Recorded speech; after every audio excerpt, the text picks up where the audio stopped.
Krishna, welcome to Hiva creation. આજે લગડી પટ્ટામાં ડ્રેસ મટીરિયલમાં ન્યૂ સ્ટોક આવ્યો છે। જોઈ શકો છો, આ બધા એમના કલર રહેવાના છે।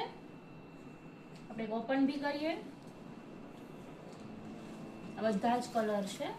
આ જો તે ન્યૂ એક રસ્ટ કલર આવ્યો છે, જોઈ શકો છો। બાટિકમાં રહેશે, નીચે લગડી પટ્ટો આવશે, એકદમ સોફ્ટ મટીરિયલ રહેવાનું છે। આ બોટમ રહેશે એમની, અને આ રહેશે એમનો દુપટ્ટો, જોઈ શકો છો તમે। બહુ જ સરસ છે। આ બધા જ એમના કલર રહેવાના છે, એકદમ બ્રાઇટ કલર છે। તો જેમને પણ મંગાવવું હોય, આ વોટ્સએપ પર સ્ક્રીનશોટ પાડીને મોકલી શકો છો અને શોપ વિઝિટ પણ કરી શકો છો। Thank you.